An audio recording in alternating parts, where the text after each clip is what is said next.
The Democratic Alliance's statement rejecting President Cyril Ramaphosa's statement that Russia is a valuable ally and friend of the South African government has sparked a huge debate, with some fearing this latest move has potential to deepen cracks in the GNU. For more on this, we're joined by Policy and Governance Analyst Sandile Swana. Good afternoon, Mr. Swana. Thank you very much for joining us on the program.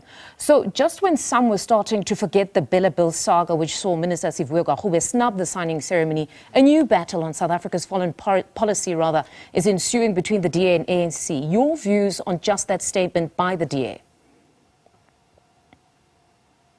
The statement by the DA Mfundo and the viewers is misguided at best because on at least two counts, let's say.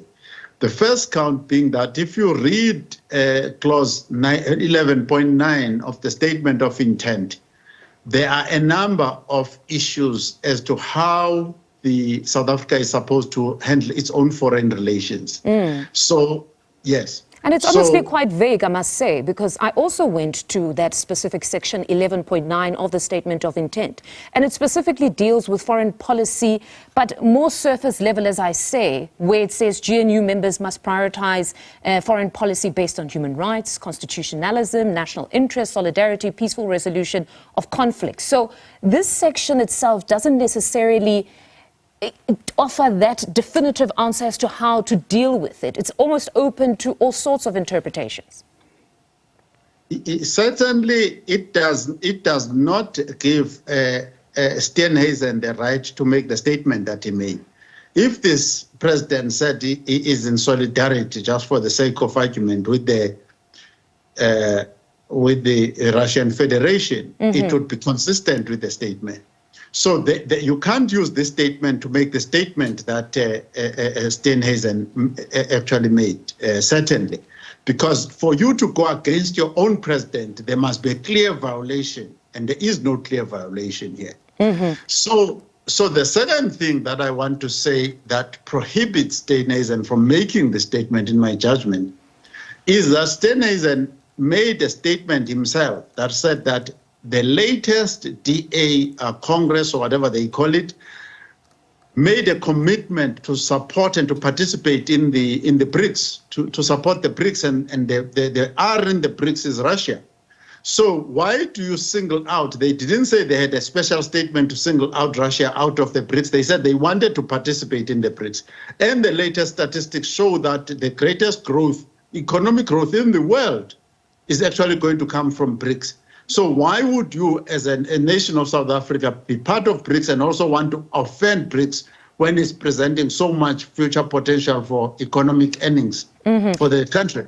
Mr. Swana, they seem to belabor the point around sufficient consensus. That aspect is one that keeps being brought up. And it's specifically in Section 18 of the GNU, or Statement of Intent, where it states that the GNU will take decisions on established practice of consensus. Now, the big question, though, is, was the foreign policy among the priorities to be discussed? Because from at least what we had heard from the African National Congress, just when the talks were starting on the GNU, is that the foreign policy was not up for a discussion.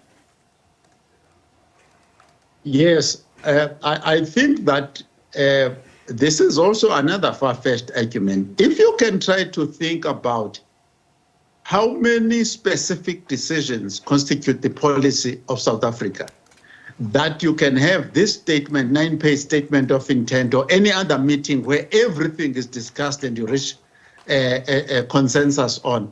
It's not possible. It has not happened. We know it has not happened. We also know that the budgets they've approved, presented in Parliament and approved, as well as the medium-term strategic framework they've approved, basically is what the ANC had put there. So what they are actually implementing right now is actually what was already there in the previous administration. They must still go to the national dialogue. There's a lot of other stuff that they need to enter into new documents.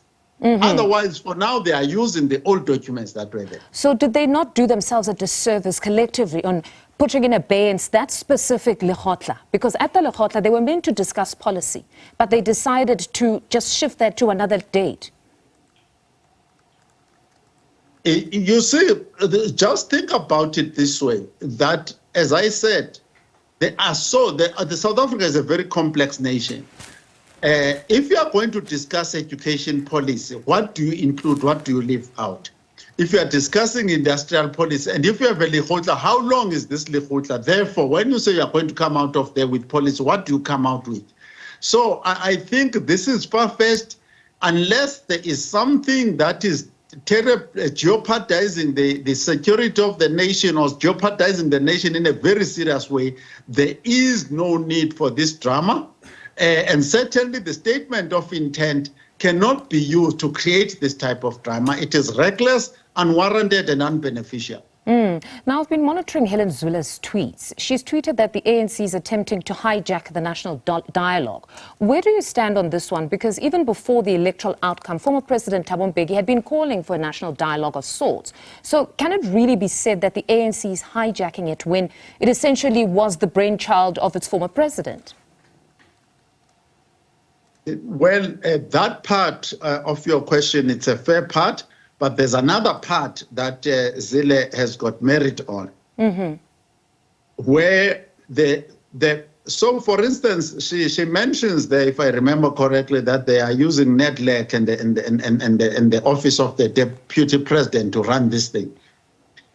There's no evidence that they have included the churches. There are many stakeholders, the civil society and other many stakeholders. Solidarity, was mentioned. So there's a number of stakeholders that have not been specifically consulted, and there's a chance that the NEDLAC and the Office of the Deputy President, the NEDLAC process is a failed process. It never produces results.